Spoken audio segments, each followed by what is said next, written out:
నమస్కారం సంజీవ్ గారు. నమస్తే నమస్తే నమస్తే. బాగున్నారా?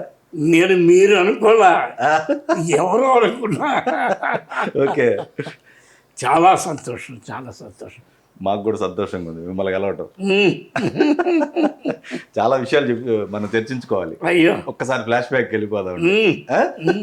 మీకు అవార్డుల విషయం ఒకసారి ఫస్ట్ చర్చించుకున్న తర్వాత వెళ్ళిపోదాం అండి. ఏంటండి అవార్డులు? 62 బెస్ట్ రైటర్ అవార్డ్స్, తర్వాత 50 బెస్ట్ డైరెక్టర్ అవార్డ్స్, అది అప్పటికి తర్వాత 110 బెస్ట్ యాక్టర్ అవార్డు, అవార్డ్స్ ఆర్టిస్ట్గా 110. మీ ఫోటో పాతది, అది చూస్తుంటే ఇప్పుడు అప్పటికి మీకు 20 ఇయర్స్ ఉంటాయా? 20 ఇయర్స్, కరెక్ట్గా 20 ఇయర్స్. 20 ఇయర్స్కి అవార్డులన్నీ అలా పెట్టుకుని కూర్చున్నారు. అప్పటికే సాధించారు. Thank you, thank you. ఒకసారి అసలు మీ నేపథ్యం నుంచి అట్లా వెళ్ళిపోదామండి.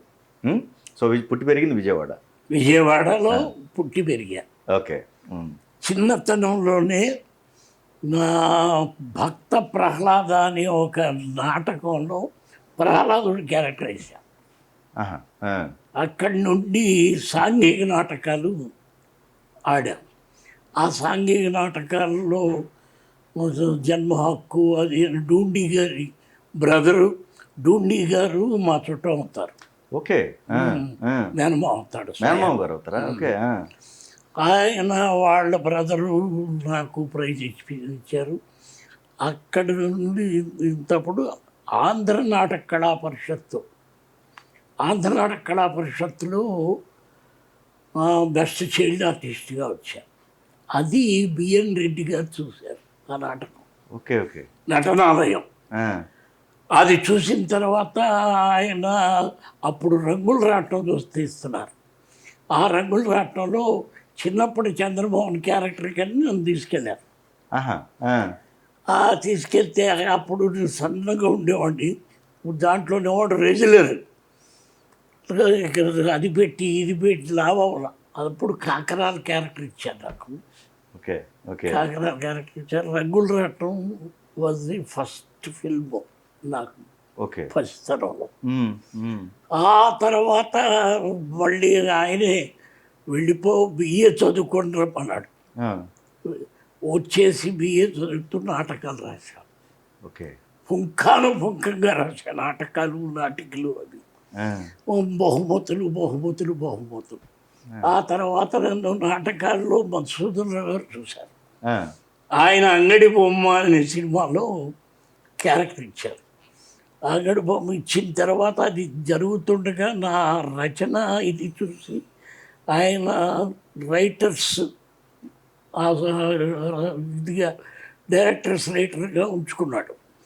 అన్ని ఆత్రేయ గారి స్క్రిప్ట్లు అవి ఇవి సరి చేస్తూ రాస్తూ ఉండేవాళ్ళు. ఆయన దగ్గర అంగడి బొమ్మ, అండమానమ్మ, చండీప్రియ ఇలాంటి చేస్తూ అసిస్టెంట్ డైరెక్టర్గా పనిచేస్తూ, తర్వాత మళ్ళీ నాకు ఎందుకు అక్కడ సరిపడక మళ్ళీ విజయవాడ వెళ్ళిపోయాం.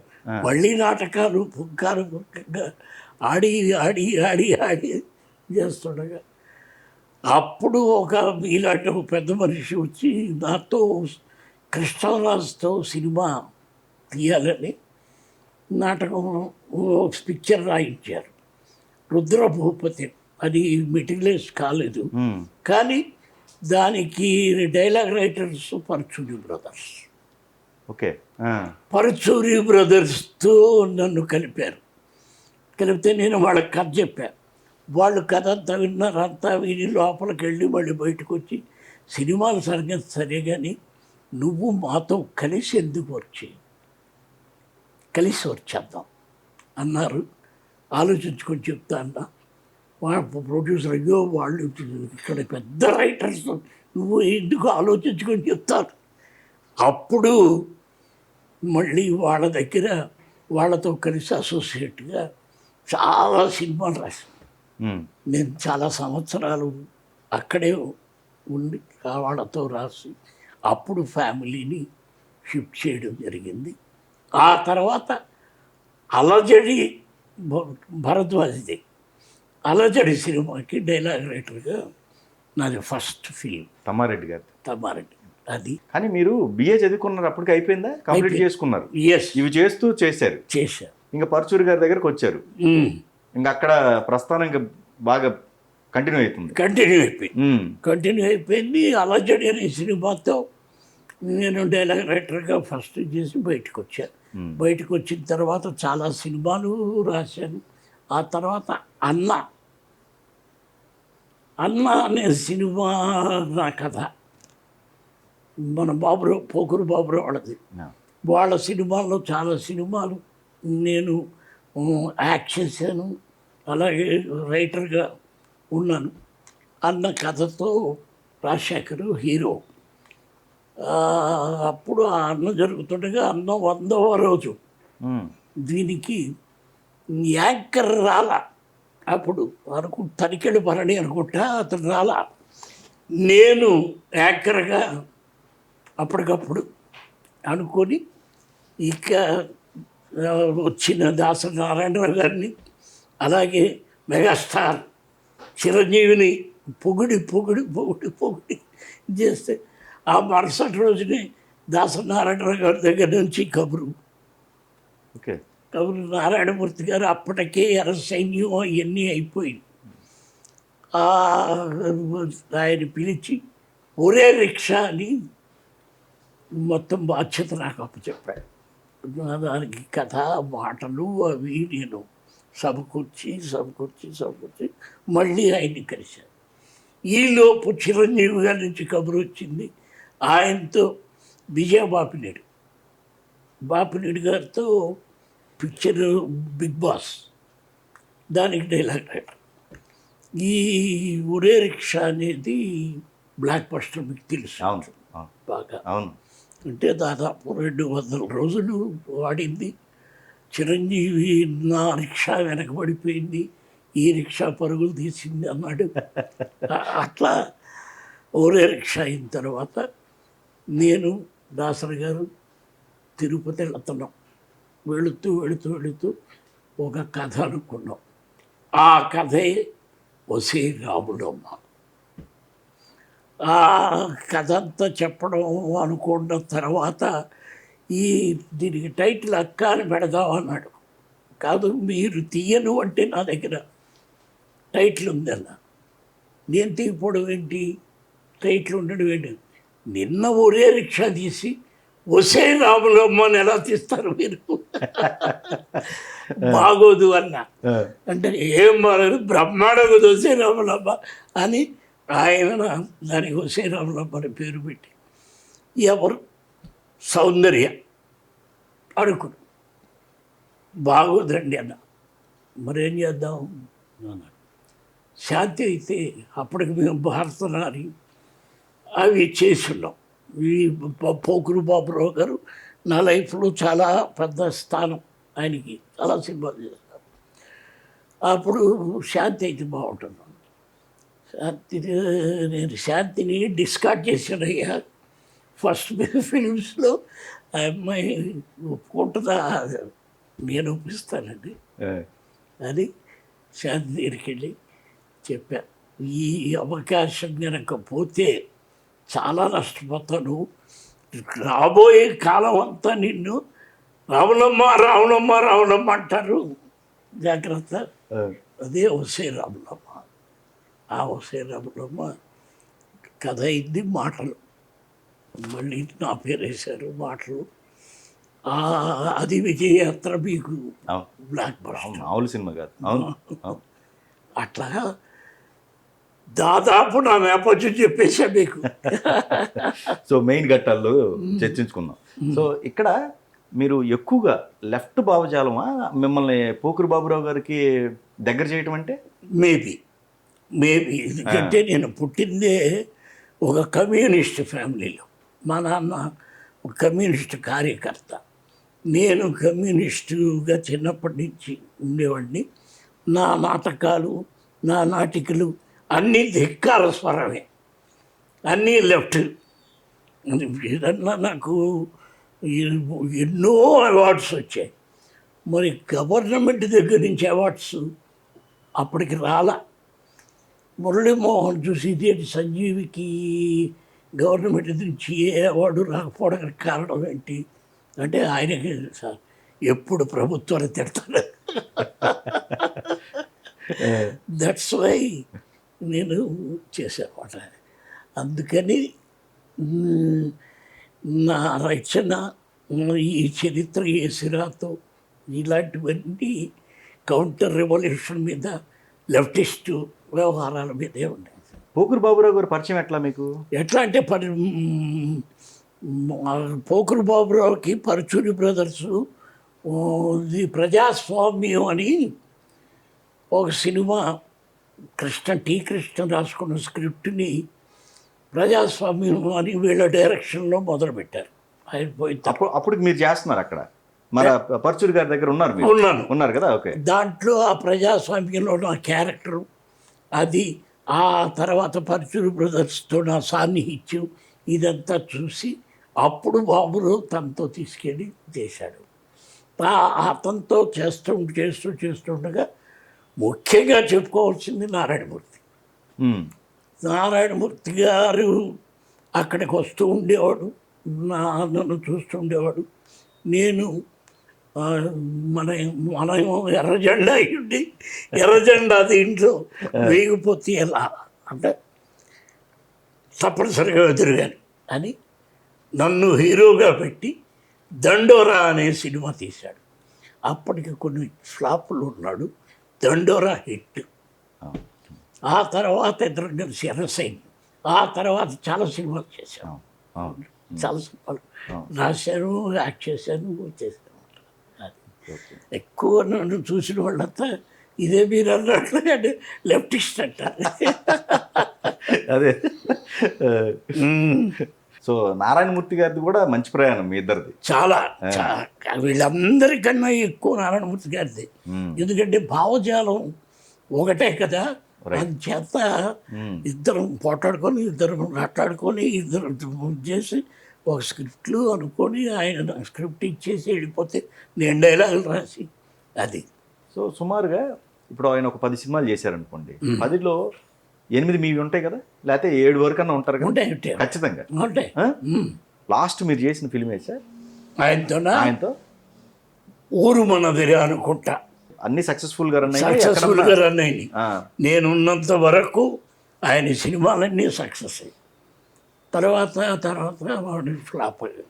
మీ హ్యాండ్ ఉన్నంత వరకు ఆయన సక్సెస్ రేషియోలోనే పరిగెలు తీశారు. నా హ్యాండ్ ఏముందిలేండి, ఆయన అతన్ని సృజనశీలత, అతని కమిట్మెంటు, అతను తీసుకున్న డిఫరెంట్ సబ్జెక్ట్స్. అందుకని సో ఈ కైండ్ ఆఫ్ కాకుండా కమర్షియల్ వైపు వచ్చినప్పుడు ఏ సినిమాలు కేటగిరీలో వస్తాయండి మీ? ఇవంతా కూడా కమర్షియల్ ఇవి, నేను కాదంట్లా, బట్ ఈ కైండ్ ఆఫ్ కాకుండా కొంచెం మనకి అంటే మన మౌళి గారి ఆదర్శం అలాంటి సినిమాలన్నీ చేశాను కమర్షియల్గా. తర్వాత చలాకి మొగుడు, చేదస్త పెళ్ళం, దాంట్లో యాక్ట్ చేయడాలు, అలాగే చాలా కమర్షియల్ సినిమాలు యాక్ట్ చేయడం జరిగింది. ఇప్పుడు మీరు రచయితగా అట్లా కొనసాగుతున్న టైంలో ఈ ఆర్టిస్ట్ అనేది ఫస్ట్ అసలు బీజం ఎక్కడ పడింది? నాటక రంగం అనేది వదిలిపెడతామండి, అది చిన్నప్పుడే ఉన్నారు, బట్ తెర ముందు రావాలి, నేను యాక్ట్ చేయాలనేది ఎక్కడ నాకు బీజం పడ్డం ఏమీ లేదండి. యాక్చువల్గా ఒక నాటకాన్ని చూసి బిఎన్ రెడ్డి ఆయన తన సినిమాలో యాక్ట్ చేయించాడు. అలాగే ఒక నాటకాన్ని చూసి మధుసూదన్ రావు గారు ఆయన సినిమాల్లో ఛాన్స్ ఇచ్చారు. అట్లాగా నేను క్యారెక్టర్స్ వేస్తుండగా నాలోని రచన పాఠవాన్ని చూసి నా చేత రాయించారు. అలాగా ఫస్ట్ నేను నటుడే, ఇది సినిమాలకు కూడా నటుడుగానే నేను ఎంటర్ అయ్యాను. కాకపోతే రైటింగ్ సైడ్ ఇష్టం వల్ల రైటింగ్ సైడ్ ఉండాలి వచ్చింది అది. ఓకే. తర్వాత ఇక ఒక దశ వచ్చేటప్పటికి దాసనారాయణరావు గారి సినిమాల నుంచి బయటకు వచ్చి రాధిక నన్ను సీరియల్ చేయమని ఎక్కువ చేసింది, ప్రెషర్ ఇచ్చింది. అప్పుడు నిన్నే పెళ్ళాడతా అని ఆమె సీరియల్తో స్టార్ట్ చేశాను. అది that was the first 1000 episodes. అంటే దక్షిణ భారతదేశంలోనే 1000 ఎపిసోడ్స్ చేసుకుని నిన్నే పెళ్ళాడతా. తర్వాత గురుగారు అక్కడ చాలా సీరియల్స్ రాసేసారు. అప్పుడు మనం సీరియల్ ఇది పెడదాము, ఒక నూరా ఇక్కడికి మళ్ళీ హైదరాబాద్ పిలిపించి తను నా చేత సీరియల్స్ రాయించారు. అలా రాయించిన ఒకానొక సీరియల్ అభిషేకం. అభిషేకం అనే సీరియల్ 15 సంవత్సరాలు ఆడింది. అంటే వరల్డ్ రికార్డు, కరెక్ట్, ప్రపంచ రికార్డు. 15 సంవత్సరాలు ఒక సీరియల్. అంటే చిన్నపిల్లలు పెద్దవాళ్ళు అయిపోయారు. అంతేగా మరి. దీంట్లో చాలామంది రచయితలు కలిసి చేశారు. కొమరాపల్లి గణపతిరావు గారు వాళ్ళు అది అభిషేకాన్ని చేశారు. అంటే 5000 ఎపిసోడ్స్. నాట్ ఏ జోక్ అండి. Not a joke. అది ఎక్కువ నాకు పొటెన్షియాలిటీ ఇచ్చింది.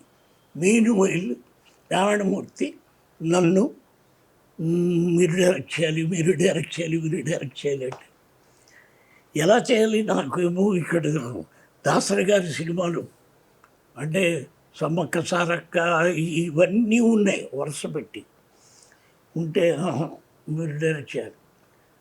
అప్పటికప్పుడు కథ అనుకొని కథ తయారు చేస్తుండగా ఇక దాసరి గారి దగ్గర నుంచి బలవంతంగా లాక్కెళ్ళి తెలుగోడు అనే సినిమా తీయించారు నా చేత. కోర్స్ అది మీరు అన్నట్లుగా ఎర్రదనం ఎక్కువైపోయింది. అంటే ఆనాడు బ్రిటిష్ వాడి కాలంలో ఒక ఇది ఉంది. ఏంటయ్యా అంటే ఎదురు తిరిగేతనం, తుపాకీ చేత్తో పుచ్చుకునేతనం. అదే సమయంలో తెలుగువాడు మాత్రమే 2 చేతులతో 2 కత్తులతో పోట్లాడాడు. అంటే ఇక్కడ నైజాం నవాబుని దించడానికి తెలుగువాడు కృషి చేశాడు. అక్కడ వాడితో యుద్ధం.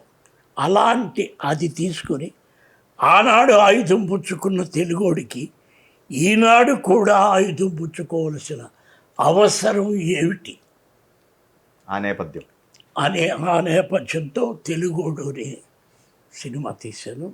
అది బాగా ఆడలేదు, బట్ ఇవాటికి దాంట్లో సాంగ్స్ మీరు నొక్కితే కనిపిస్తూనే ఉంటాయి, వినిపిస్తూనే ఉంటాయి. కానీ ఫస్ట్ మిమ్మల్ని హీరోగా పెట్టి ఒక ఆఫర్ చెప్పారు నారాయణమూర్తి గారు, దండోరా. మరి మీరు ఏంటి నేను హీరో ఏంటి అని చెప్పి మీరేం అబ్జెక్షన్ చేయలేదా? చేయలేదు. ఎందుకంటే నన్ను మన నాగురుబాబు వాళ్ళ అక్క ఉండేది.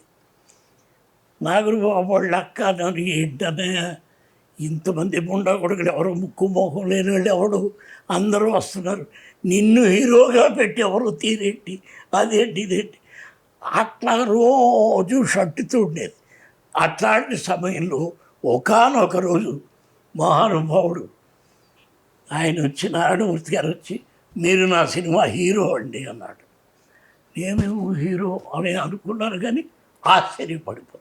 అంటే కాన్సెప్ట్ కూడా అలాంటి టైప్ కాబట్టి మీరు అది సారా మీద తీసిన ఒక పోరాటం బాగా ఆడింది చాలా. అంటే అప్పటి వరకు ఫ్లాపులు ఉన్న నారాయణమూర్తి గారికి మళ్ళీ ఇంకో సినిమా, పెద్ద సినిమా ఎర్ర సైన్యం తీద్దాం అని కల్పించిన ఇది దండోరా. ఇంకా అక్కడి నుంచి మిమ్మల్ని మీ చెయ్యి వదలలేదు ఆయన. వదల ఇద్దరం మా ప్రయాణం కొనసాగి. ఎర్ర సైన్యం ఒకటండి, సూపర్ డూపర్ హిట్ కదా. ఊరు మనదిరా. అలాంటివి చాలా ఉన్నాయి. చీమల దండు అది కూడా బాగా. ఆ చీమల దండు సినిమాలో 9 మందికి డబ్బింగ్ చెప్పాను నేను. మీరే 9 క్యారెక్టర్లకి చాలా మందికి డబ్బింగ్ చెప్పా. మన Srikanth hero, Srikanth first film అది పీపుల్స్ ఎన్కౌంటర్, దానికి వాడికి డబ్బింగ్ చెప్పింది నేనే. అవునా? ఎర్రమందారం సూపర్ ఫిల్మ్ అండి. Screenplay. ఇప్పటికి ఆయన రాజేంద్ర ప్రసాద్ గారు చేసిన కొన్ని క్యారెక్టర్స్లో the best character. Best actor అండి. అదే బెస్ట్ యాక్టర్ అంటే అక్కినేని నాగేశ్వరరావు గారి సీతారామయ్య గారి మనవరాలు పక్కన పెట్టి రాజేంద్ర ప్రసాద్కి బెస్ట్ యాక్టర్ ఇచ్చిన సినిమా ఎర్రమందారం. దానికి మీరు డైలాగులు లేరా? Screen play, only screen play ఉంది. డైలాగు మా హరనాథరావు ఎంవిఎస్ అన్నారు, కథ అయింది. అది ఇప్పుడు ఈ రచయితలుగా, ఇప్పుడు ఫర్ ఎగ్జాంపుల్ రచయితలుగా ఏనున్నారు, పరచూరి బ్రదర్స్ ఉన్నారు, తర్వాత విజేంద్ర ప్రసాద్ గారు, లేకపోతే ఇంకొకళ్ళు ఇట్లా ఉన్నారు మొత్తం. సో మీ స్థానం అనేది ఒకటి పదిలం చేసుకొని ఉన్నారు. మీ దాంట్లో ఎంటర్ కాకుండా మీది ఒక భావశాలం కాబట్టి అంత తేలిగ్గా ఎంటర్ కాలేదు. అవును, అంతే కదా? అవును, అదొకటి. ఎంటర్ కాలేదంటే గుండె జబ్బులకు గుమ్మడినే వాడుడు అన్నట్లుగా, నౌకర పాత్రకు పెరుమాళ్ళునే వాడుడు అన్నట్లుగా, ఎర్ర సినిమాలకు సంజీవిని వాడుడు. అదే కదా నిజం. అవును, అది సినిమాల నైజం. ఈ విలన్ క్యారెక్టర్ అంటే విలనే, అలా అది నైజం, సినిమాల నైజం. తర్వాత క్యారెక్టర్స్ రోల్స్లో రకరకాల క్యారెక్టర్స్ మార్చుకుంటూ వచ్చారు. అంటే వైవిధ్యభరితంగా కొన్ని నెగిటివ్ షేడ్స్ క్యారెక్టర్లు కూడా చేసినట్టున్నారు. చేశాను. నా సినిమాలన్నింటిలో నవభారతంలో పిచ్చాడు క్యారెక్టర్ ఉంటుంది, ప్రిమిచ్యుడు క్యారెక్టర్. దానికి ఐ గాట్ 4 అవార్డ్స్, 4 అవార్డులు వచ్చాయి. అది ఒకటి చాలా మరొక రాని పాత్ర. మా ఊళ్ళో ఒక అబ్బాయి ఉండేవాడు, వాడి క్యారెక్టర్ని నేను బాబురావు గారి దగ్గర ఇమిటేట్ చేసి చూపించేవాడు. బ్రదరు ఈ క్యారెక్టర్ మనకుంచు అనేవాడు. అది నవభారతంలో ఇంక్లూడ్ చేసి అవసరం ఉన్నా లేకపోయినా ప్రతి సీన్లోకి ఎంటర్ అయిపోయి డైలాగులు చెప్పి అది చెప్పి అదే బాధామని అదే అంపా ఇట్లాంటి క్యారెక్టర్ అన్నమాట. అబ్జర్వేషన్ బయట ఏదైతే సొసైటీ నుంచేగా కథలు పుట్టేది మనకి, అంతే నుంచేగా. అంతే, అబ్జర్వేషన్, ఇమాజినేషన్. అవును. సో వాటిని కూడా అట్లా పదిలంగా పెట్టుకుంటారు ఏదైనా దొరికితే. అంతేగా, ఎవరైనా క్యారెక్టర్లు తన జీవితంలో ఎదురైన పాత్రల్ని, లేకపోతే అలా మనుషులు ఉండేవాళ్ళు అన్నవేగా ఆ అబ్జర్వేషన్లోంచి అవి చేసి ఆ ఎమోషన్ మెమరీస్లోంచి పుట్టినవే పాత్రలు. సో మీరు బెస్ట్ రోల్స్ అంటే ఇప్పుడు చెప్పిన వాటిల్లో దీంతో పాటుగా ఇంకేమున్నాయండి బెస్ట్ రోల్స్? చాలా ఉన్నాయండి. అంటే ఎర్ర సైన్యం ఉంది, రాములంలో కూడా మంచి క్యారెక్టర్ చేశాను. అలాగా చాలా ఉన్నాయి క్యారెక్టర్స్. అదే దండోరాలు హీరో, అట్లాగే చలాకీ మొగుడు చాదస్తపళ్ళం మా దివాకర్ బాబు గారు రైటర్, దానికి రేలగి నరసరావు గారు దర్శకుడు, దాంట్లో క్యారెక్టర్. అట్లాగే మౌళి గారి సినిమాల్లో మంచి రోజు, వాటిల్లో మంచి క్యారెక్టర్ వేస్తారు. ఒరే రిక్షా, మీరు అప్పటికి దాసరి గారు ఆయన వేరే సినిమాలు చేసుకుంటూ ఉన్నారు. దీనికి ఎక్కడ బీజం పడిందండి ఈ సినిమాకి? ఎక్కడ బీజం? ఎర్ర సైన్యం హిట్ అయింది. అట్లాగే the people are running towards Narayanamurthy గారి లాంటి సినిమాలు తీయాలి, నారాయణమూర్తి గారితో యాక్ట్ చేయించుకోవాలని. అలాంటి నారాయణమూర్తి గారు గురువుగారు నేను మీతో చేస్తాను అంటే, అప్పుడు వాడితో చేసేటప్పుడు వాడి టైప్ ఆఫ్ రోల్, అలాంటి జైగాంటిక్ ఇది ఉండాలి అని ఆసువుగా ఒరే రిక్షా అని చెప్పారు. కానీ అంతర్గతంగా దాంట్లో బాగా రాజకీయం ఉంటున్నాం.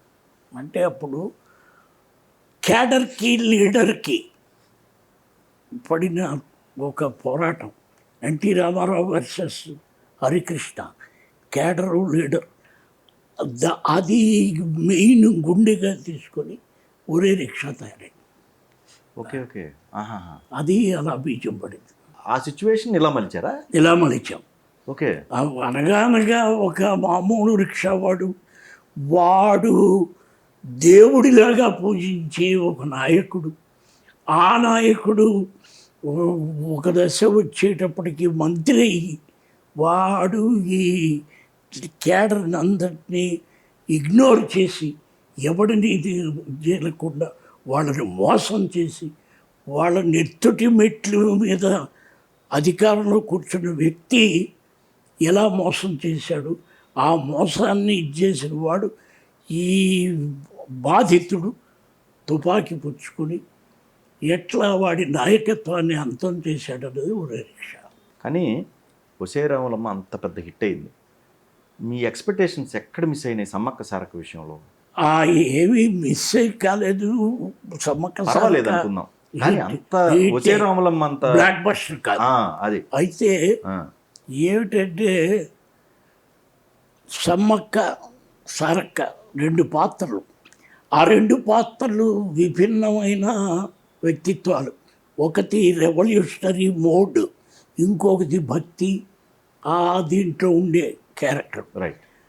ఆ భక్తిలో ఉండే క్యారెక్టర్ అయిన మన రమ్యకృష్ణ క్యారెక్టర్ని సడన్గా దాసనారాయణరావు గారికి రమ్యకృష్ణ గారికి ఎక్కడో వాళ్ళకి విభేదాలు వచ్చి ఆమె క్యారెక్టర్ని సినిమాలోంచి తీసేసి చంపేశారు. ఆ చంపేసిన ఆత్మ ఈమెలో కలిసింది, ఈ అమ్మాయి ఒకతే పోరాడింది అన్నాడు. అది తప్పు అన్నాను నేను. అది తప్పు. అసలు మనం ఎత్తుకున్నది సమ్మక్క సారక్క అంటే ది గాడెస్, గిరిజనుల దేవతలు. ఆ దేవతల అంశం కొద్దిగా మనం చూపించకపోతే అది సినిమా అవ్వదు అని. కానీ నన్ను ఆయన ఆ విషయంలో నా మాటలు ఆయన తీసుకోలేదు. ఆమెతో విరోధంగానే కొనసాగించారు.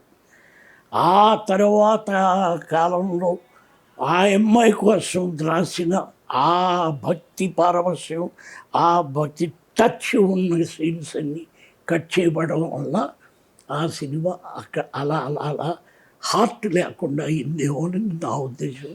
అది ఈ మాట నేను ఎప్పుడు ఎక్కడ ఎవరితో చెప్పలేదు, మీకే చెప్తున్నా. ఆ బాధ నాకు లోపల ఉండిపోయింది. అదే టచ్లో ఉండి అలాగే ఉన్న చంద్రముఖి 200 రోజులు ఆడినప్పుడు ఈయనే మెయిన్ చీఫ్ గెస్ట్. అక్కడికి వెళ్ళి వాళ్ళందరికీ పొగిడాడు. నేను ఆ స్టేజ్ మీద ఉండగానే ఫోన్ చేశాను, ఇదే టచ్తో మనం చేసాం. అప్పుడు చంద్రముఖి లేదు, ఏమీ లేదు. చేస్తే మీరు ఒప్పుకోలేదు, ఇప్పటికైనా ఒప్పుకుంటారని. బాబా ఎందుకే అది. ఒకవేళ ఏదున్నప్పటికి కూడా లోపల ఈ చిన్నవి ఏదన్నా సర్దుబాట్లు కల్పించుకుంటే మంచి సినిమా అవుద్ది.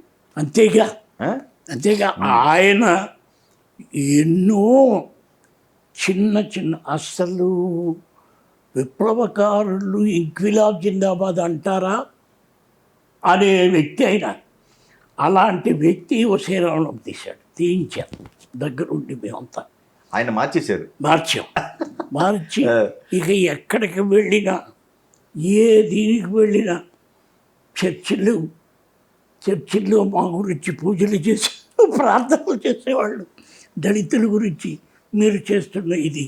అట్లాగే ఎక్కడ ఏ పార్టీ మీటింగులకు వెళ్ళినా ఆయన నేను కమ్యూనిస్టే చిన్నప్పుడు అని ఆయన చెప్పుకునేంతగా అలా మార్చాం. అన్న నిజంగా రాజశేఖర్ గారి కెరియర్కి ఒక ది బెస్ట్ ఫిలిమ్స్ ఒక 10 చెప్పుకుంటే అదొక సినిమా ఉంటుంది అన్న. అవును, అంత ఎమోషనల్. ఆస్కార్ నామినీ అండి అది. Oscar nominee. తర్వాత అన్న అనేది ఒక 2 వర్గాలు దుర్మార్గంగా పోరాడుకుంటూ ఉండిన సమయంలో తన తమ్ముడిని అన్యాయంగా చంపేస్తే అతను ఆ 2 వర్గాల మీద ఊరి మొత్తానికి అన్నయ్యి ఎట్లా సాధించాడు అన్నది. అంటే ఆనాడు బాగా గుర్తుపెట్టుకోండి, అన్న రిలీజ్ అయ్యేసరికి ఈ ఫ్యాక్షన్ సినిమాలు ఏమీ లేవు. రాయలసీమ కానీ ఏది లేదు. అన్న మాత్రమే ఉంది. అందుకే అన్న అంత హిట్ అయింది. ఆ తర్వాత చాలా ఫ్యాక్షన్ సినిమాలు వచ్చాయి. రాజశేఖర్ పల్నాటి పౌరుషం ఉంది కదండి. అప్పటికి రాలేదా పల్నాటి పౌరుషం అని? వచ్చినాయేమో కానీ అక్కడ నిలబడాల. Okay okay. నిలబడ ఫ్యాక్షన్ సినిమాలని గీతకించుకొని రాల. Okay okay. అన్ననే ఫస్ట్ అనుకోవచ్చు ఫ్యాక్షన్ సినిమాలు నేను అనుకుంటా. Okay okay. అది ఆ బ్యానర్లో అదే స్థాయిలో హిట్ అంటే ఏ సినిమా అండి మీ మీ కాలం సంబంధించింది? భారతనారి. భారతనారి. భారతనారి చాలా గొప్పది. అది నేను రాయలే, హరినాథరావు రాశాడు. దాంట్లో ఒక ది బెస్ట్ క్యారెక్టర్ నేను వేశాను. భారతనారి శాంతితో తీసి హిట్ అయింది. చాలా బాగా రాశాడు, చాలా బాగా తీశాడు సుబ్బయ్య గారు. శ్రమదోపిడి అనేది అప్పట్లో కూడా ఉండనేది ఒక వాదన ఉంది. సో మీరు ఆ టైంలో శ్రమదోపిడికి గురైన సందర్భాలు ఉన్నాయి? అన్నీ అయ్యాయి. అన్నీ ఒక రకంగా ఒక గ్రూప్ను వదిలి ఇంకో గ్రూప్కి వచ్చాను, ఇంకో గ్రూప్ను వదిలి ఇంకో గ్రూప్కి వచ్చాను. అంటే చాలా చాలా అవకాశాలన్నీ వచ్చినవన్నింటినీ పంపించేవాళ్ళు. ఎవరిని దగ్గరికి రానిచ్చేవాడు కాదు నా దగ్గరికి. ఓహో. అది అలా ఒక సినిమా రిలీజ్ అయిందంటే, ఉదాహరణకి ఈ మా నవభారతం రిలీజ్ అయింది అంటే నాకు 12 సినిమాలు వచ్చాయి ఆర్టిస్ట్గా. కానీ ఎవ్వరు నన్ను అటు వెళ్ళనివ్వాల. వాళ్ళ సినిమాలకే ఉపయోగించుకున్నారు. ఆ 12 సినిమాలు ఒకటి రెడీ చేశానేమో. అదే రామానాయుడు గారు వచ్చాయి, ఏంటే నేను నా కంపెనీ నుంచి నీకు క్యారెక్టర్ తెచ్చా అన్నాడు. అలాగా శ్రమదోపిడి అనేది ఎప్పుడు ఉంది. నాయుడు గారు ఆ మాట అన్నారు. అది చాలు, అది చాలు, పెద్ద కోట్లు. అంటే అంత లాక్ అయ్యారు, అంత లాక్ చేశారు మిమ్మల్ని. రచయితగా అనేది సాయంత్రం అయినా సరే ఆ కాల్ షీటు 2 hours 3 hours ఇచ్చేసి వచ్చి కూర్చొని రాసుకోవచ్చుగా, దానికి కూడా కేటాయించలే 24 hours. ఇప్పుడు నేను మీ దగ్గర కూర్చున్నాను మీ కంపెనీలో రైటర్గా అంటే ఇక అదే కూర్చొని. అది నాకు కూడా సినిమాకి పక్కన నాలో వేరే పార్శ్వం ఉంది, రెండో పార్శ్వం ఉంది. ఆర్టిస్ట్గా నేను క్యారెక్టర్ మొన్నే బాబురావు గారు అడిగారు, ఇన్ని మంచి క్యారెక్టర్లు చేసావు, నువ్వెందుకు అనుకున్నంతగా పైకి రాలేదండి? నువ్వే కారణం అన్నా. అవును, మరి నీ దగ్గరే కూర్చొని రాడు. అట్లాగా రకరకాలు ఉన్న చోటనే కూర్చుండిపోవడం అనేది నా వీక్నెస్. సత్యగారిది ఏంటి, లవ్ మ్యారేజ్ మీది అరేంజ్డ్ మ్యారేజా? Love marriage, arranged marriage. ఓ, లవ్తో పాటు అరేంజ్డ్. ఓ సూపర్ అండి. ఇద్దరం క్లాస్మేట్స్ అండి. దానికి ముందు నేను చిన్నతనంలో వాళ్ళ నాన్నగారు ఆర్టిస్టు, వాళ్ళ నాన్నగారి దగ్గర క్యారెక్టర్ చేశా, మార్కండేయుడి క్యారెక్టర్. అలాగా చిన్నప్పుడు మా ఇద్దరికి పరిచయాలు ఉన్నాయి. కట్ చేస్తే మళ్ళీ డిగ్రీలో కలిసాం. డిగ్రీలో మేనమామ గారి డాక్టరే అయితే పోతిన చిన్న గారు అని విజయవాడ ఎమ్మెల్యే. ఓకే. ఆయన కూతురి. ఓకే. మేనమామ అంటే డూండి. నేను అట్ల వరుస అనుకుంటున్నా. కాదు, ఈయన కూడా మామయ్య అయితే మీకు ఎమ్మెల్యే గారు. అట్లాగా మళ్ళీ కాలేజీలో కలిసాం. కాలేజీలో కలిసిన తర్వాత మామూలుగా చిటపటల్లోంచి వాటిలోంచి ఇట్లోంచి నెమ్మదిగా లవ్గా మారిన తర్వాత ఇద్దరి ఇంట్లోనూ ఇష్టమైతే చేసుకున్నాం, లేకపోతే స్నేహితులుగా మిగిలిపోదాం అనుకున్నాం. అలాగే ఇద్దరి ఇళ్లలోనూ ఒప్పించి పెళ్లి చేసుకున్నాం. అవును, అసలు మీకు ఈ ఫ్లవర్స్ ఇవన్నీ ఉండవుగా, మీ అంటే మీ వ్యక్తిత్వాలకు అసలు ఇవి పడవు కదా. అవును, మరి అసలు ఇవి ఎక్కడి నుంచి వచ్చాయి? కానీ నీ దగ్గర హిస్టరీ బుక్ ఉందా, పాలిటిక్స్ బుక్ ఉందా అని తీసుకొని దాంట్లో ఏదో మామూలుగా కవితలాగా సీనియను అది ఇది అని నేను మామూలుగా రాసుకున్న కవితలాగా పెట్టేసాడు. అది ఆమె చూసింది నా గురించి రాశాడు అలా అంతే. సో పిల్లలండి? ఇద్దరు ఆడపిల్లలు బాగా చదువుకున్నారు. పాప ఇంజనీరింగ్ చేసింది. ఇంజనీరింగ్ చేస్తూ ఉండగానే ఆమెకి అమెరికాలో ఇక్కడ జాబ్ వచ్చింది. జాబ్ రాగానే అమెరికా వెళ్ళిపోయింది. ఓకే. ఇక్కడ ఇంకో పాప ఇక్కడ బయాలజీ చేస్తుంది. సుబ్బయ్య గారి జర్నీ ఎట్లా అసలు స్టార్టింగ్ నుంచి మీకు? ఇలాగే ఇతరం ఫిలిమ్స్ ఆయన డైరెక్టరు, నేను రైటర్గా అలాగే ఆర్టిస్ట్గా వెళ్ళాను.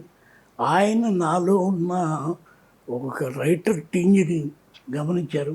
ఆయన 2-3 సినిమాలకి నేను స్క్రిప్ట్ రాశాను. అట్లాగే ఆయన చాలా చాలా గొప్ప సహనం ఉన్న, అట్లాగే సమన్వయం ఉన్న ఒక డైరెక్టర్. అంటే ఉదాహరణకి మీకు ఒక విషయం చెప్పాలంటే, ఎర్రమందారం సినిమా తీస్తాను. ఎర్రమందారం కథలో ఏంటంటే, ఆ భూస్వామి పక్కన తన భర్త చనిపోయిన తర్వాత ఈ అమ్మాయి భూస్వామి పక్కన పడుకొని వాడిని చంపేసి తినడం లాస్ట్. రైట్. కానీ అంతా ప్రేమించుకొని పెళ్లి చేసుకున్నారు. తర్వాత బిడ్డగా కలిగింది. ఆ తర్వాత ఆ భూస్వామి ఆగడాల్ని వ్యతిరేకించాడు. వాడు చంపేసిన వాడే హీరో. వాడు ఎక్కడికో వెళ్ళిపోయాడు, పట్టుకోండి, వీడు నా పాలేరు అని అబద్ధం ఆడాడు. అప్పుడు ఆమె కూడా వెలుముద్ర సంతకం పెట్టింది. అయిపోయిన తర్వాత వాడు ఈ అమ్మాయిలోని అందాన్ని చూసి రమ్మని పిలిచాడు. వాడు అక్కడ ఆగిపోయింది. అయిపోలా మా డిస్కషన్. ఒక్క ముత్యాల సుబ్బయ్య గారే ఆ పిల్లని ఎర్రమందారంలాగా చూసిన ఆ పిల్లని వాడి పక్కన పడుకోబెట్టనివద్దయ్యా.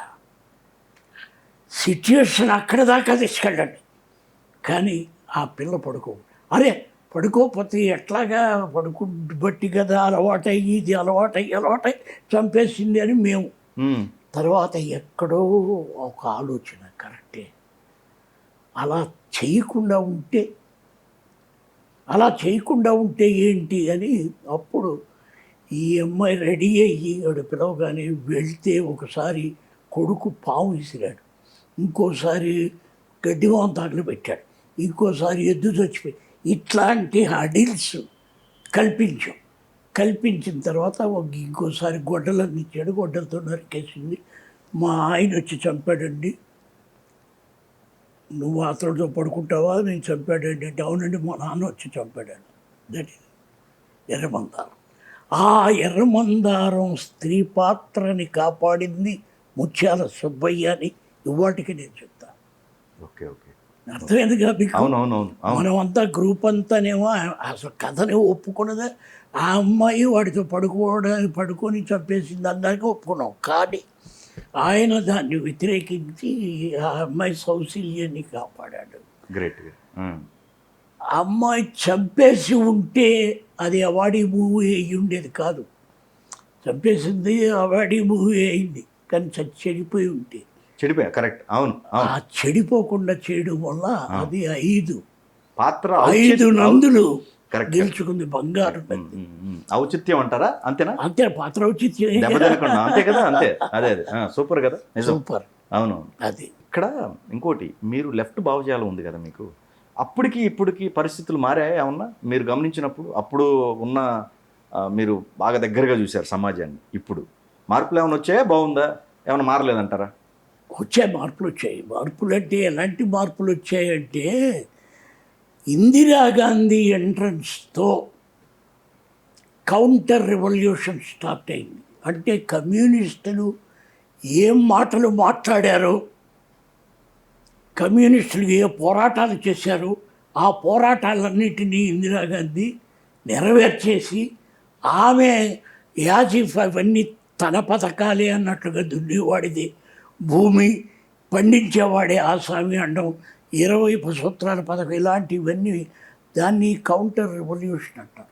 అంటే రెవల్యూషన్కి ఎదురుగా నేను వచ్చి దొంగ పారిపోతుంటే దొంగ అంటే వీడు కూడా దొంగ అన్నట్లుగా, అలాంటి మామూలు ప్రజానాయకులు కూడా కమ్యూనిస్ట్ జాలాలు కమ్యూనిస్ట్ పదాలు వాడి వాళ్ళు ఉన్న గ్లామర్తో వాళ్ళు కొట్టుకుపోయారు, కమ్యూనిస్టులు వెనకబడ్డారు. That is the thing. Vijayashanti గారితో ఆ కర్తం ఎప్పుడు ఫస్ట్ పరిచయం అక్కడైనా విజయశాంతి గారు? మీకు అంతకుముందు ఏమైనా చేశారా? అంతకుముందు భారతనారు చేశాక రైట్ రైట్. మా మా ఇతర ఫిలిమ్స్లో బాబురావు గారి ఆధ్వర్యంలో మన ముత్యాల సుబ్బయ్య భారతనారు చేశాక భారతనారులో క్యారెక్టర్ చేశారు. అక్కడ పరిచయం. Okay okay. క్యారెక్టర్ చేయడం అంటూ ఉండదండి.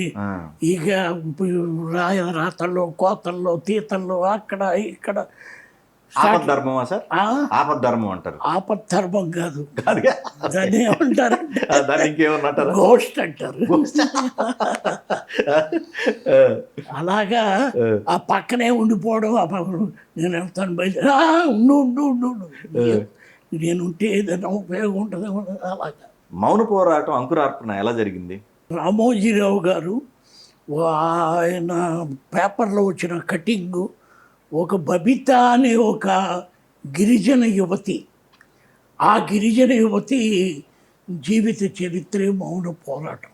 ఆ అమ్మాయిని మోసగించిన వాడు, బిడ్డను పుట్టించిన వాడు, బిడ్డతో వాడి ఇంటి ముందే కూర్చొని ఈ బిడ్డ నీ బిడ్డే అని వాడి చేత అనిపించిన తర్వాత నిజంగానే నా బిడ్డే అని వాడి చేత ఒప్పించిన తర్వాత ఆ అమ్మాయి పిచ్చినా కూడా నేను నీతో ఉండడానికి కాదు ఈ మాట అనిపించింది. వీడికి తండ్రి ఉన్నాడు, వీడికి ఒక వంశం ఉంది అని నిరూపించడానికే అని ఆ బబిత కథని ఆయన యాజతీసి గాంధీ గారికి చెప్పి మౌన పోరాటం రాయమన్నారు. అప్పుడు మౌన పోరాటం కూర్చొని రాయడం జరుగుతోంది. క్లైమాక్స్ వచ్చేసరికి ఇంకా పొటెన్షియాలిటీ చాలేదన్నప్పుడు అప్పుడు అట్లూరి రామారావు గారికి పరుచూరి బ్రదర్స్కి బాంధవ్యం ఉండడం వల్ల వాళ్ళు క్లైమాక్స్లో ఎంటర్ అయ్యారు. ఎంటర్ అయిన తర్వాత మొత్తం సరిచేసి నా పేరును కూడా సరిచేశారు. కానీ యమునకు మీరేనా మొత్తం ట్రైనింగ్ అంటే మొత్తం చేసింది? అసలు ఫస్ట్ ఆవిడని అనుకున్నారా, వేరే ఎవరిని అనుకున్నారా? లేదండి, ఎక్కడంటే ప్రెసిడెంట్ గారి అబ్బాయి అని ఒక సినిమా రాశాం. ఆ బాలకృష్ణ సినిమాకి 3 అక్క చెల్లెళ్ళు 100వ రోజున గులాబీ పూలు ఇవ్వడానికి రిసెప్షన్లో నిల్చున్నారు. వాళ్ళల్లో మేము చూస్తున్న ఈ అమ్మాయి బాగుంటుందండి మన క్యారెక్టర్కి అనుకున్నాం. దానికి అప్పుడు పొట్ట గిట్ట లావుగా ముద్దుగా ఉండేది. అప్పుడు మొత్తానికి తీసుకెళ్ళి ఆయనకి ఫోటోలు పంపిస్తే ఆయనకి నచ్చలే. చైర్మన్ గారికి నచ్చకపోతే కాదు మేము తయారు చేస్తామని రోజు ఆఫీస్కి వెళ్ళి ఆ అమ్మాయిని తయారు చేసి మొత్తానికి కూడు పెట్టకుండా కుమ్ముడు పెట్టకుండా సన్నగా తయారు చేసి ఇప్పుడు మా డైలాగులు రాసి ఆ డైలాగులతో షూట్ చేసి ఆ అమ్మాయికి ఆ కట్టు, ఆ బొట్టు అవన్నీ పెట్టి పంపిస్తే చాలా బాగుందన్నారు. మీకు బాగా కష్టపెట్టిన రైటింగ్ సైడు కథ వస్తువు ఏదంటే ఏం చెప్తారు? లేదా డైలాగ్స్ పరంగా ఇప్పుడు ఒక్కోసారి ఒక 1 monthలో రాయొచ్చు మీరు, ఒక్కోసారి 1 month కూడా కాదు 2 రోజుల్లో రాస్తారు, ఒక్కోసారి 6 నెలలు టైం తీసుకునే కథలు కూడా కొన్ని ఉంటాయి. అట్లా మిమ్మల్ని అలాంటి ఇబ్బందులు ఏమి లేవు. కానీ ఒక ఋషేరాములమ్మ అనే సినిమాని కథ అంతా పూర్తయిపోయిన తర్వాత బిఫోర్ గోయింగ్ టు సెట్ నాకు ఒక ఆలోచన వచ్చింది. ఈ రాములమ్మ అనే దాన్ని నేను ఒక దళిత పిల్లని చేస్తే ఎలా ఉంటుంది? ఫస్ట్ దళిత పిల్ల కాదు. ఓకే. ఒక పేదంటి పిల్ల. ఓకే. దళిత పిల్లని చేస్తే ఎలా ఉంటుంది? రైట్. ఆయనతో చెప్తే ఆయన ముందు వద్దు వాళ్ళతో అసలు మనం పట్టించుకోకూడదు అది ఇది అన్నారు. ఆ తర్వాత 3 రోజుల తర్వాత ఆయనే ఫోన్ చేసి నువ్వు చెప్పింది కరెక్ట్, దళిత పిల్లని చేస్తే పెయిన్ ఉంటుంది. అప్పుడు దళిత పిల్లని చేయడానికి మళ్ళీ స్క్రిప్ట్ అంతా రివైజ్ చేసి అప్పుడు ఎక్కడ లేని దళిత కవుల్ని పిలిచి ఆ దళిత పాటలు రాయించి అవి చేసి చేయడం వల్ల అక్కడ కొంచెం శ్రమ ఎక్కువపడింది. ఇప్పుడు దాసరి గారు మీరు ఇద్దరు ఎలా ఉంటారు? గిల్లి కజ్జల్లాగా ఉంటాయి ఏమన్నా, లేకపోతే బాగా అంటే గిల్లి కజ్జాలు అంటే అన్నదమ్ముళ్ళు లేకపోతే వీళ్ళు ఎలా ఉంటారో అలాగే ఉంటాం. అంటే ఒక రచయితకి దర్శకుడికి మధ్య అలానే ఉంటాయి అలాగే General ఉంటాయి. గా. ఆ క్యారెక్టర్కి ఇది, ఈ క్యారెక్టర్ అదను. ఏంటే ఈ కథ చెప్పిన బాగలేదంటావు కదా, నోట్లోంచి కథ వస్తుంది బాగలేదండి అంటావేంటి అంటాడు ఆయన. అలాగే నేను ఏదన్నా పాయింట్ చెప్తే ఇది మేము ఎప్పుడో తీసాం అని ఆయన అన్నావు. ఏంటంటే తీసింది, మీరు తీసిన దాంట్లో ఎలా ఉంది ఇది ఇలాగా. కానీ ఆయన పోవడం అనేది మా కెరీర్కి ఒక కత్తెర. అంటే ప్రతిరోజు సినిమా ఉండి సినిమా లేకుండా ఏమీ లేకపోయినా కూడా వీఆర్ ది అంటే కలుసుకోవడం డైలీగా అదేలే రోజు మేట్స్. ఆ మీటింగుల్లో ఎన్ని రకాల సబ్జెక్ట్స్, ఎన్ని రకాల పాలిటిక్స్లోకి వెళ్తున్నాడంటే ఇలా వెళ్ళాలి, అలా వెళ్ళాలి, ఇలా మాట్లాడుకోవడాలు. అక్కడికి నేను ఢిల్లీ వెళ్తుంటే ఢిల్లీ నాకు టికెట్ వేసాడు, నేను ఢిల్లీ వెళ్ళిపోవడం, ఇట్లాంటివన్నీ నుండి అలా ది సడన్ ఈ డిమైజ్. ఇప్పుడు ఆయన ఆస్తులు ఏ ఉన్నాయి, పెద్ద ఆస్తులకు సంబంధించినవి అంత దాసరి గారి. సో అయ్యేంటి అందరూ కొంతమంది శిష్యుల దగ్గర లేకపోతే వాళ్ళ దగ్గర వీళ్ళ దగ్గర ఉన్నాయని ఎందుకు ఇదంతా ఎందుకు స్ప్రెడ్ అవుతున్నాయి? అవేమి లేవండి, అవేమి లేవు. అసలు నాకు తెలియని అంశం అది. అస్సలు ఎప్పుడు కూడా ఆయన డబ్బు కానీ ఆయన దశకం కానీ ఇది కానీ దాంట్లో నేను అడుగు పెట్టలేదు, అటువైపు చూడలేదు అసలు. ఇది వాస్తవం. మధ్యలో ఆయన చనిపోయిన తర్వాత కొన్ని ఇబ్బందులు ఎదురైనాయి. అప్పుడు మీరు పార్టిసిపేట్ చేశారా? లేదు లేదు లేదు. వాళ్ళకి ఏమి ఇబ్బందులు ఎదురవ్వలేదు. చిన్న చిన్న విభేదాలు ఎంటర్ అయినాయి. అబ్బే అనంతమ్ముల మధ్య అదే అదే అబ్బే అబ్బే అలా అంతా పిల్లలు కాదు, వాళ్ళు దేశబుద్ధులే. సో మీ బెస్ట్ మెమరబుల్ ఏంటండి, మెమరబుల్ ఇన్సిడెంట్స్? ఎన్నో రకాలు. అంటే నా భార్యకి పెద్ద ఆపరేషన్ జరుగుతోంది.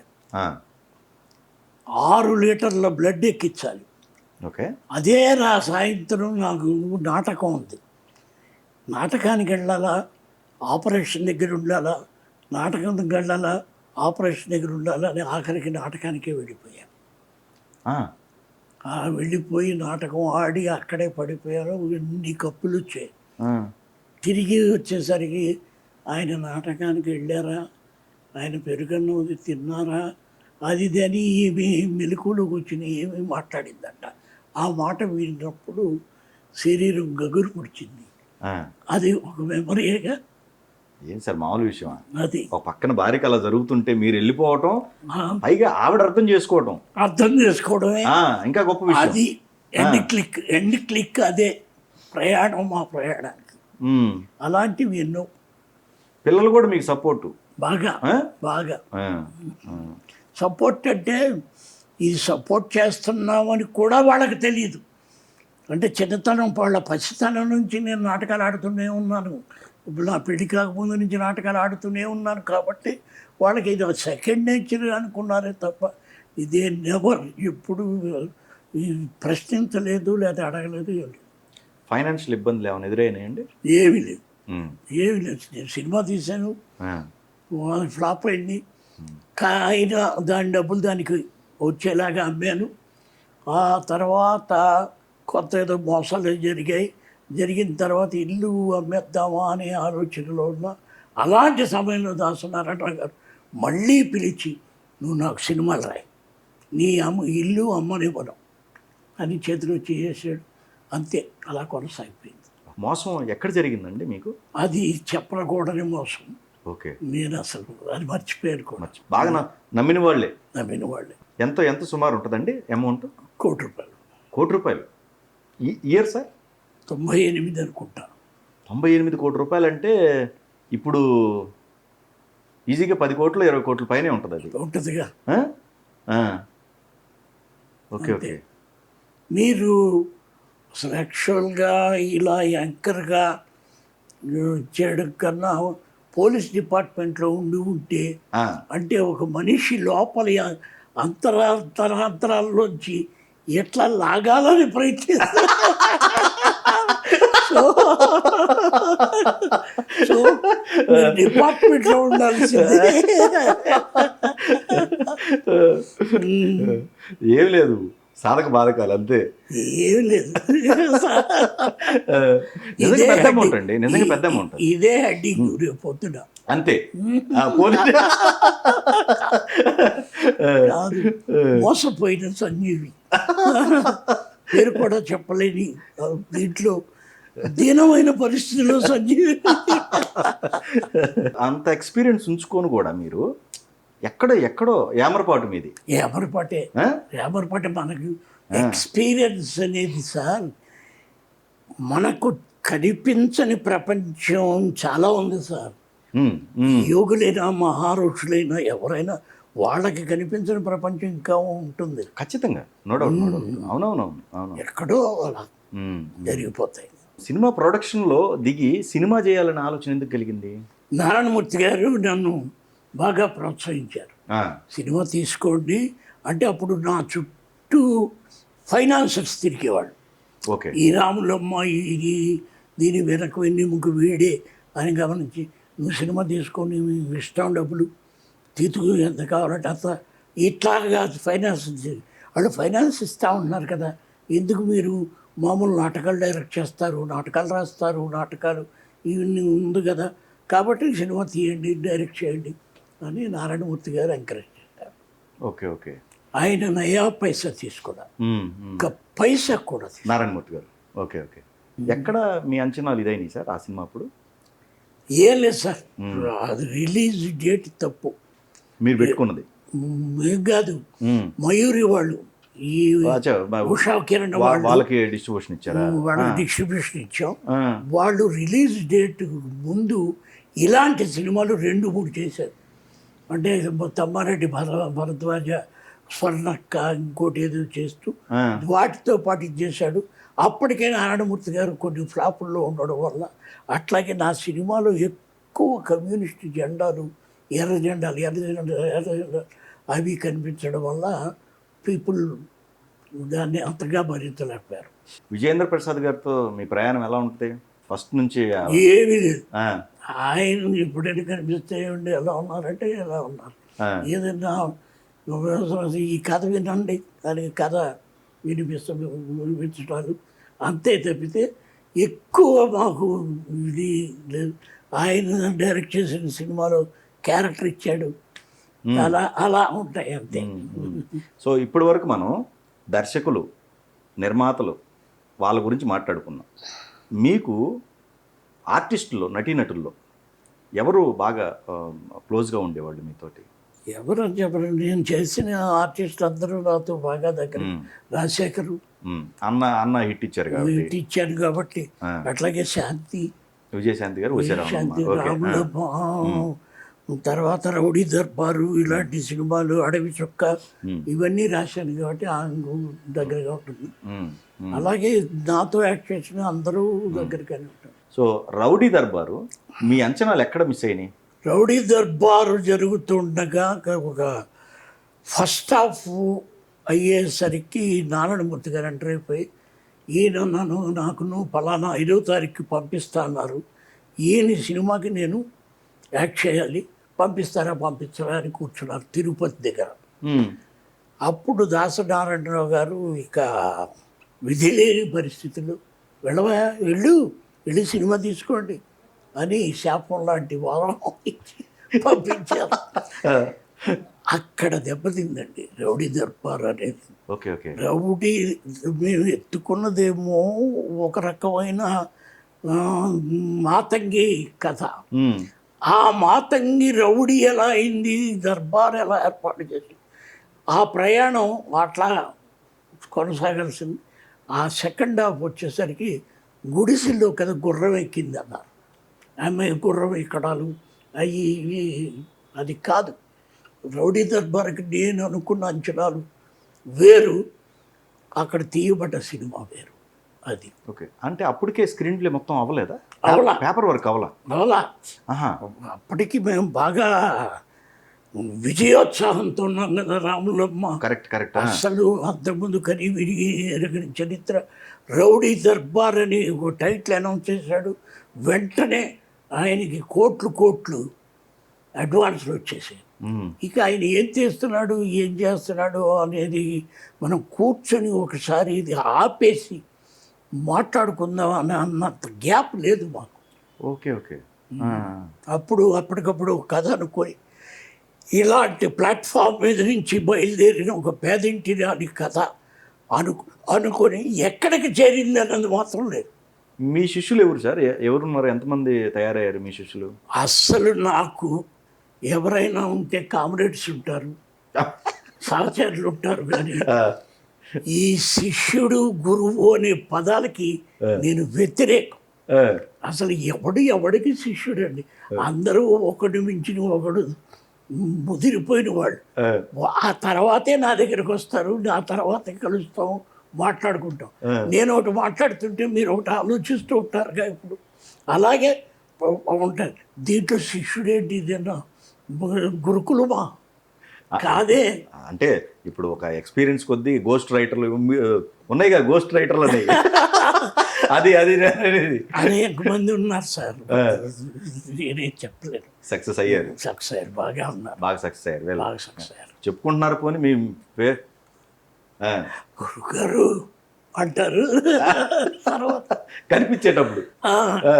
ఆయన ఇంకా పద్ధతులు మారలేదండి. ఇవాళ పద్ధతులు వేరు అంటారు, ఇవాళ పద్ధతులు ఏంటో మనకు తెలియదు. ఓకే. సినిమాకి సంబంధించి ఇప్పుడు మీరు చూస్తున్న ఈ సినిమాది ఒకప్పటి సినిమాకి సంబంధించి జనరల్గా కంపేర్ చేస్తుంటారు. అప్పట్లో సినిమాలు చాలా ఇది ఉండేదండి ఇప్పటితో అని చేసి కంపేర్ చేస్తారు.